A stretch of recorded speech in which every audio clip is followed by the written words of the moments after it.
Hi everyone.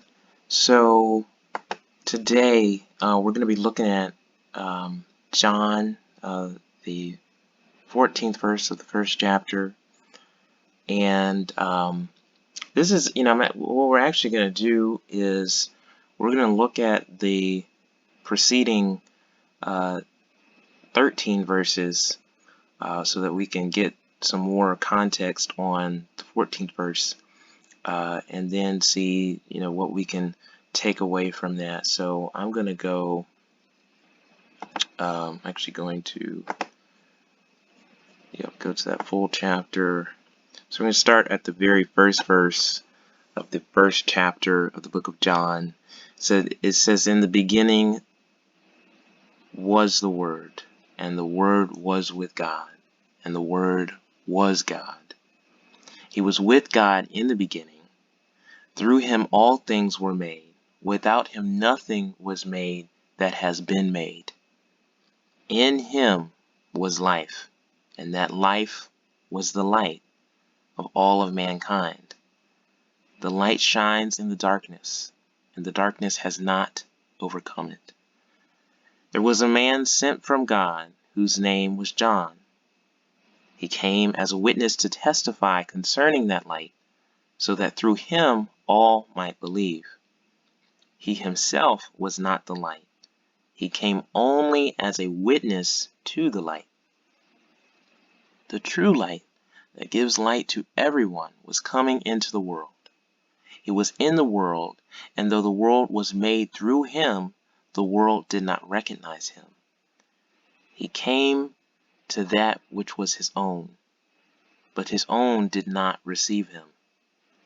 Yet to all who did receive him, to those who believed in his name, he gave the right to become children of God.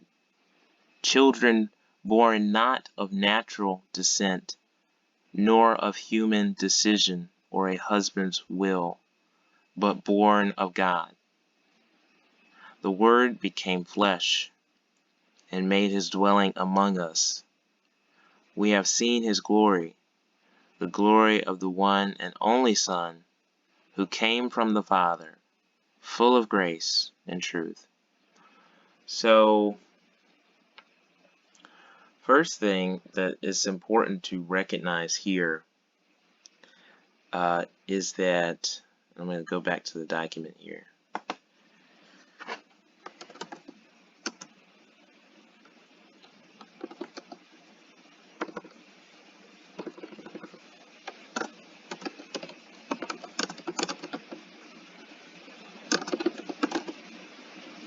Alright, so Christ is the Word. So John is talking about the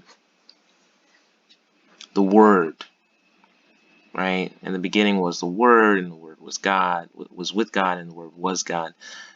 The Word is referring to Jesus Christ, and which is really it's interesting when you think about that.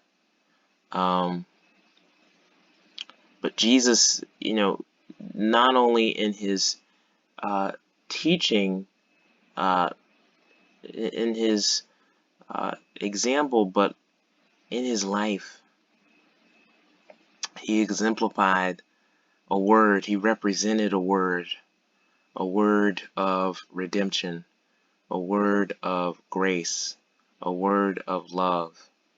And so it makes sense that John would refer to Christ as the Word, because he is the Word, and he is the center of the Christian faith because of that. And what you really see here is that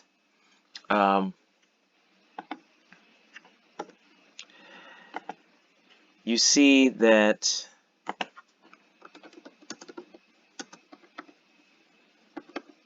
God is eternal. And actually, I'm actually going to say Christ. Christ is eternal. Christ is part of the Holy Trinity, and the Holy Trinity, the Father, Son, and the Holy Spirit, all three of those entities intertwined with one another have always existed. That's why I started out with God initially, because God is the sort of all-encompassing word to refer to the Trinity, and He is eternal. We have a hard time rationalizing that, but God has no beginning. He always existed. Before we existed, God existed, and before the angels existed, God existed. Right? God has always been, and so what you see here, what He's saying is Christ was present even in the creation, right? Now he didn't become flesh, right? And dwell in the earth until a couple thousand years after the creation, but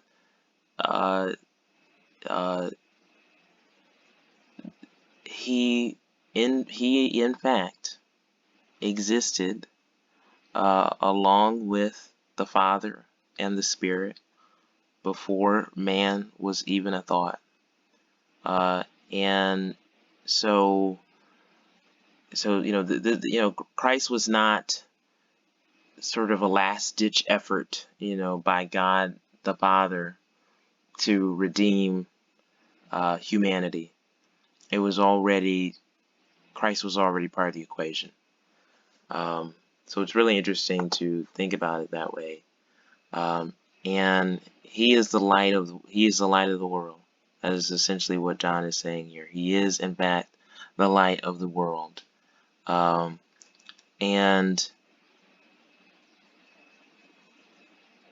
I want to look at. I'm gonna just read 14 again. The Word became flesh and made His dwelling among us. We have seen His glory, the glory of the one and only Son, who came from the Father, full of grace and truth. And so he is the story.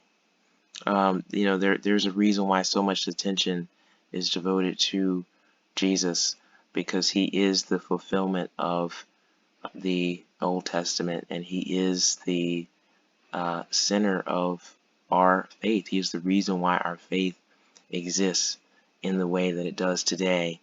And so, I can only imagine, being John, being one of the apostles, and being able to say that you actually saw this man,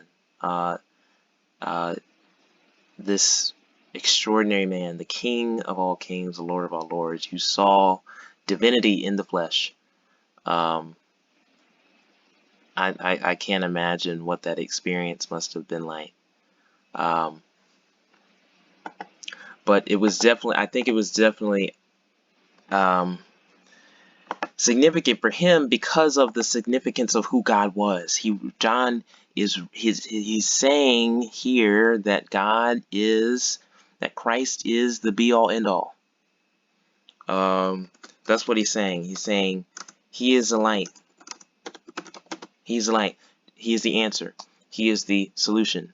He is the focus. Everything revolves around Him. And so we would do well as His children to seek to embody His character while we're here, so that we can bring glory to Him.